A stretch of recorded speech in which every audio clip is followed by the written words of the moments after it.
Dr. Laura Marsetter and Dr. Lauren Stern are nephrology fellows. They also represent fellows on the ASN Training Program Directors Executive Committee. In this episode of the ASN Kidney News podcast, ASN Executive Director Todd Ibrahim interviews Dr. Marsetter and Dr. Stern as they reflect on their experiences during medical school and residency, as well as discuss ways to recruit future fellows and make the educational experience more beneficial for everyone. They also share their perspectives on work hours and comment on the new proposal from the Accreditation Council of Graduate Medical Education to limit duty hours further. As both of you know, but some of our audience may not know, to become a nephrologist after you complete medical school, you have to complete a residency, either in internal medicine or in pediatrics, and then pursue either a pediatric nephrology fellowship or an internal medicine fellowship, and then pursue the fellowship itself. I'm wondering if you could just describe for us some of the aspects of the internal medicine residency that you most remember, the ones that were the most memorable for you. The thing about residency that I definitely took away with me the most is that I really love working with my co-residents. It's almost, it becomes a family because you're working for so many hours together, and it's just great when you're an intern and you're on call and it's midnight and you have some work to do and meet up with my other friends that were interns, and we'd sit together and bounce ideas off each other. It was just a great place where I met some of my best friends, and, it was just a very supportive educational environment too. I would say, so I did my residency at Mount Sinai Hospital in New York, and I would say definitely the highlight of our program is our morning report, where every day for an hour, our chairman of medicine, along with our program director, sits and listens to each resident present each case, and each resident is also responsible for presenting an evidence-based article based on one of the patients that they've admitted. And, even though it makes for a pretty busy evening when you're on call, you definitely learn a lot from that, and I think that was definitely a highlight for me. Dr. Marsetter, what would you add in terms of your experience as a resident? I think it's definitely one of the times in my life where I've worked the hardest. It's another time in my life where I've been the most tired. And I think that putting those two things together makes you bond with the other people who are in your program. And I would agree with the fact that you've ever tried to accomplish. In my program, I went to a community residency program, and in my program, we had a lot of the responsibility fall upon us as residents because we didn't have fellows and attendings in the hospital at nighttime. And going through that traditional call schedule with being on call every 4 days or so for those 30-hour shifts, it was one of the toughest things that I've had to do, but also one of the greatest learning experiences that I've had as well. And how has your workday changed as you've moved into fellowship? It's not as much of a struggle to grasp the medicine, and you're focusing more on the problems that specifically are associated with nephrology. So then the question becomes, since there's a limited amount of time, how do we expand those opportunities for medical students, both for nephrology but also for other fields, within the limited time of medical school? Do either of you have suggestions for ways to do that? I think making their time worthwhile is really key, and making sure that when they are on service, you do give them the time that they need to teach them something and to show interest in them, and to talk to them about things that they are interested in and parts of the specialty that they're interested in, and really give them a good idea as to what your life is like.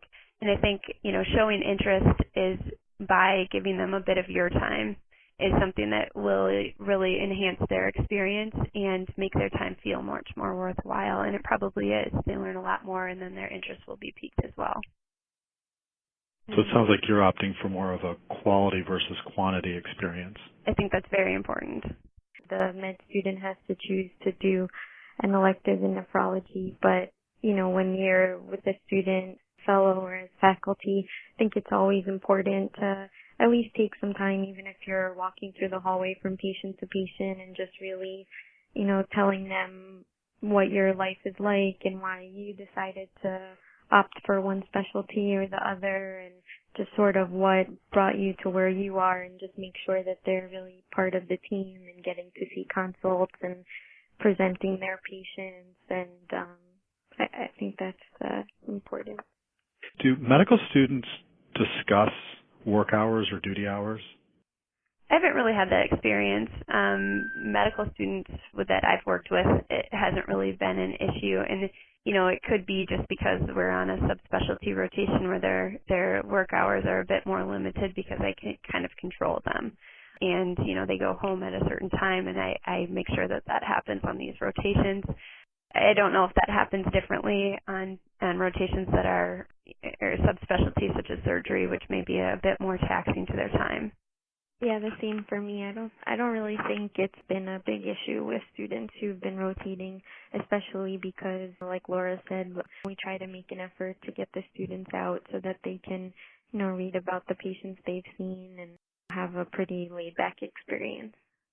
Yeah. So at what moment during the training continuum do work or duty hours become an issue where they start to be discussed among the trainees? I find that it's really just when the administration brings it up. I think that once you go to medical school, the expectation is there that when you're in residency that it's going to be a pretty rigorous experience, and you're not going to get to attend every wedding that you want to go to, and you're going to be working a lot of nights and weekends. And I think that that's the expectation there. And I'd say for the most part, people just you pretty much are in survival mode, and you just do what you have to do. And then when we get surveyed by the program director or the administration, that's probably more of a time when it comes up.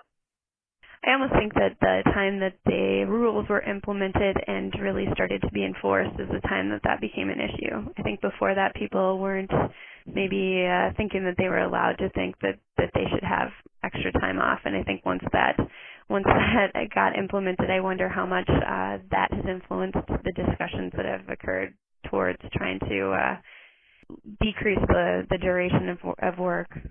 This issue gets discussed as a result of either a group like the ACGME saying, here are the rules, or the administration of an educational program, if that's the residency program director, the fellowship director, the chair, trying to enforce those rules or to survey the residents or fellows about how often they're working. I guess that the question I'm trying to ask is how much of a driver do you think this is in terms of people's career choice or just the overall educational environment at this moment in time in medical education? I think that I definitely would say that work hours have been an influential part of my choice. I think that no matter what, I would have ended up in internal medicine, but it definitely gave me some moments to think when I really did enjoy surgery, and yet is that a lifestyle that I wanted to choose?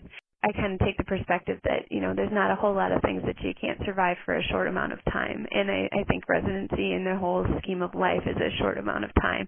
And I don't know that was an influential part of why I chose to go into internal medicine, because the training program would be survivable. I don't think that was something that ever crossed my mind. The whole issue as to why these were implemented, though, would be patient safety and trying to maintain some level of public concern towards fatigue as being influential in their care. And that's very understandable. And I can tell you that I probably am much better, on hour 1 than I was at hour 30. And so you have to take that into consideration as well. And I understand where the ACGME is coming from in trying to create, a safe environment for patients. And so there is something to be said about that. But I'm not sure if the rules that have been implemented really are something that has proven that to be true. I think that the recent New England Journal of Medicine article doesn't show us that there's been anything that has changed in the patient safety aspect of it. And so evaluating that might be something that we really need to do. So that was exactly the follow-up question I wanted to ask. So as you think about the training environment for students, for residents, for fellows, and you consider patient safety, beyond duty hours, what are some concrete things that training programs can do that would either address fatigue or improve patient safety, or both? I think that it's great that the ACGME is very concerned about burnout and patient safety and wanting residents to get home safely post-call, but the issue is that there really haven't been any plans in place to then provide hospitals or residency program with the extra funding that they need to hire more support staff. And if all around everybody's working less hours, you're really not going to achieve an adequate level of patient care as a program. I think one of the safety issues that does come up is that we have a need to get out at a certain time, and that contributes to how your day goes. And that makes people rush through doing what they need to do in an environment where they're already tired. And I wonder if there's safety aspects with that could be improved upon, should that not be such a strict deal. And I think being able to double check your interns and to make sure that what's going on with the interns, when they're in a tired situation, and making sure they're making good choices is something that we're lacking the time to be able to do that because of the fact that we're supposed to get out of the hospital. So at a minimum, you would spend 3 years as an internal medicine resident and then 2 years as a nephrology fellow. So you'd have a 5-year maturation period. Does that seem like the right amount of time, or do you think it's too long or too short? I honestly don't know if the time got extended, whether or not the drive towards subspecialization would be able to be there. I think that a lot of people in medicine put their lives on hold for a bit of time to be able to accomplish the things that we do to be, graduating from internal medicine. It's a very accomplished person to be able to, have a family and get married and do those kind of things in addition, and it puts a stress on all those people. So I think that limiting our time to be able to train and maybe extending this for another year might be something that will actually cause us to decrease the amount of physicians that are created, because of the fact that people do see the quality of life issue being something that over a prolonged period of time may influence their choices. Yeah, and then a large portion of med school graduates also have a lot of debt that's accruing, and you don't want to be in your late 30s by the time you're actually starting to pay off your debt and consider buying a house or do any of the normal things that someone else might be doing years ahead of you. I think it is reasonable to throw around the idea, if we're going to cut back the work hours, should we extend residency? I agree with Laura in that I don't know if you've made this to a 7-year thing instead of a 5-year program, if that would really draw people to medicine anymore. One proposal that was floated 5 or 6 years ago was to shorten the internal medicine residency by a year for people who were going to pursue subspecialty. So you would do, say, 2 years and then go right into the nephrology fellowships. It would be, and then you could decide if that should be 2 or 3 years. But the thought was for people who are going to subspecialize, they would do 2 years, and then people who are going to be general internists or, say, hospitalists, they would do a 3-year residency. I'm wondering sort of how you'd react to some sort of proposal like that. I think that the best thing about subspecialists are those that have such a strong internal medicine background, and the ones that are very good at general internal medicine is what makes them very good subspecialists. And so personally, I don't believe that is a good idea. I think I needed definitely that amount of time, if not a little longer, to be able to accomplish that. Yeah, I totally agree. I don't think that a 2-year medicine residency is the best idea. I mean, at least from my program, our 3rd year of residency was really when we got to take a lot of leadership roles.